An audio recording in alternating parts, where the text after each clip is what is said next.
What do we got?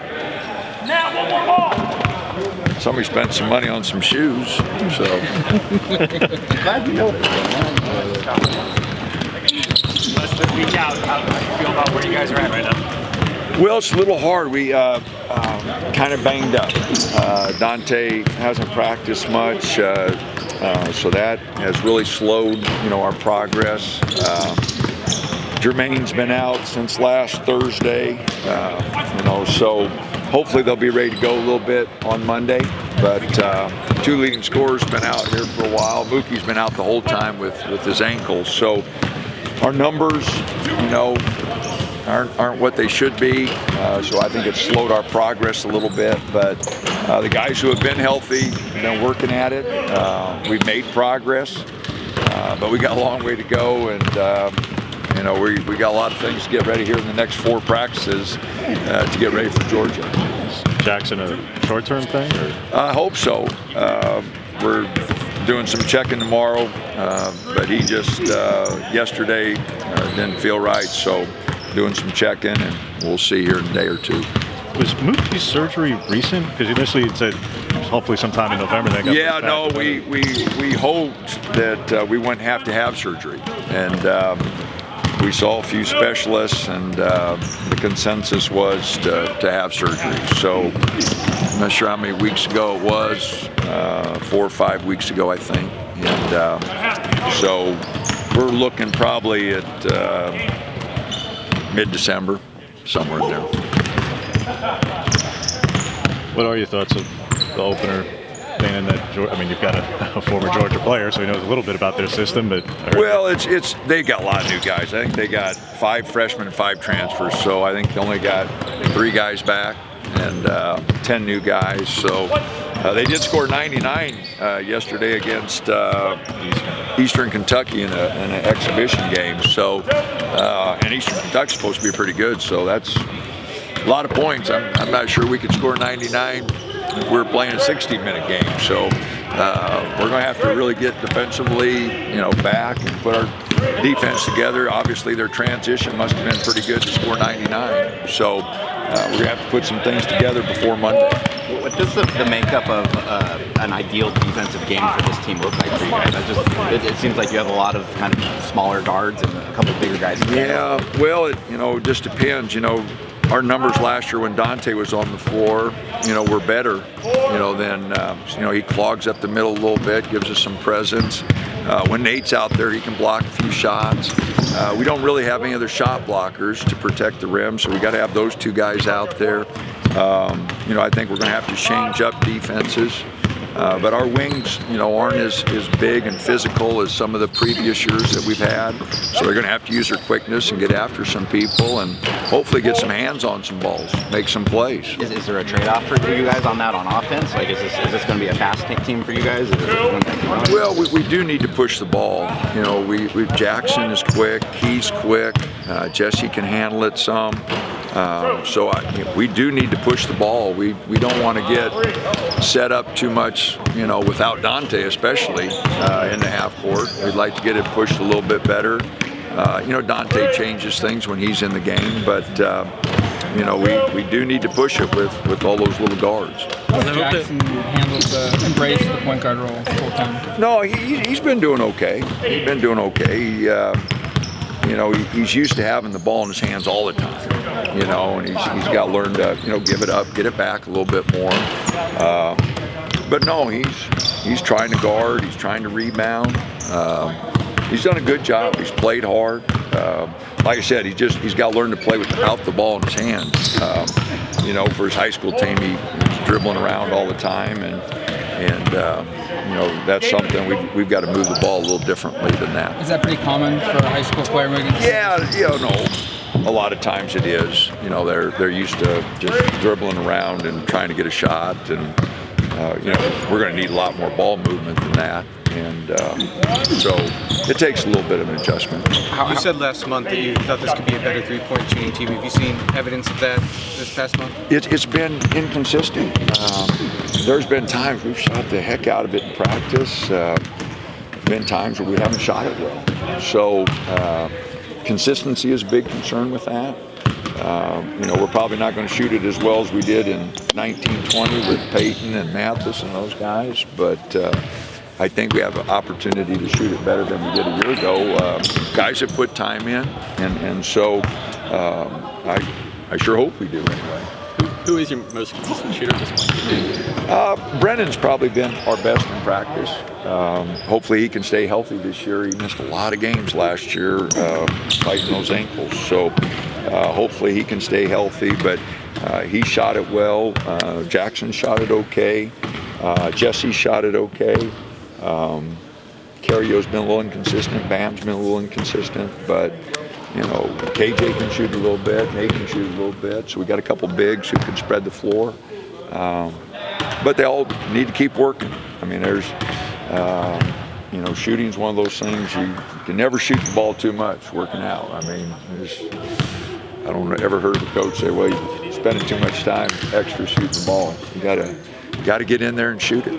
Have you guys changed anything about the work you're doing shooting since last season, or is it as simple as guys just getting in the game and getting shots up? I think it's pretty simple. You got to spend time at it. There's no magic wand. There's no shortcut. Footwork, balance, those things, the fundamentals are still got to be there, but you got to get in the gym. Confidence is preparation. If you're not prepared, you're not going to be confident no matter what. If you're prepared, you put the time in, that's usually a pretty confident ball player. And so preparation is confidence, and if they're putting the time in, they'll shoot it with confidence. If they don't, then they're hoping it goes in. Anybody setting the tone in that way? Yes. I mean, we've had a number of guys. Jermaine's been in the gym a lot, shooting it. Key's done better. Jackson's, in there shooting it. So as a group, they've done a better job. I haven't had to kick anybody out for shooting too much, but we have had a group of guys that have worked much more diligently through the spring, summer, and fall than we have. So I'm optimistic there. Given that you guys have a few less of those big wings than some other years, what does a guy like Kwame have to do early in this kind of stretch to show you that he deserved of some playing time early? Well, like a lot of freshmen, you just got to be a lot more physical than what he is, and we'll play him some at the wing, but mostly he's going to be, a forward for us, until he gets a lot more comfortable on the perimeter.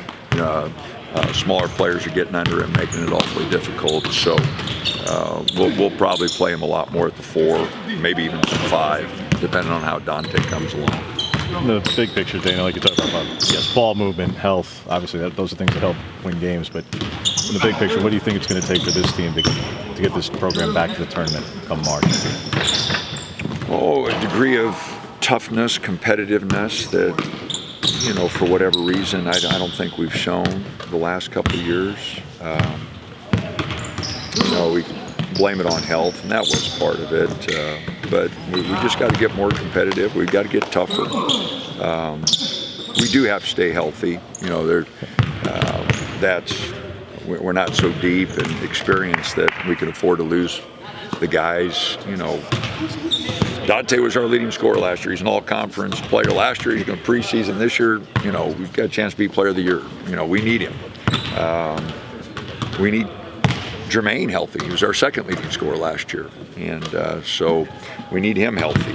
Keyshawn's got a lot of experience. Brennan's got experience. Nate has got experience. So we need those guys to be healthy, and the other guys coming in. I think they're competitive. We're not as big at certain spots as we've been in previous years that we've had good ball teams. So they're going to have to make up with it with a little grind and a little grit, and again, just a competitiveness, a chemistry with the team that some of our other teams have really benefited from and used to advance, not only in the conference but in the tournament.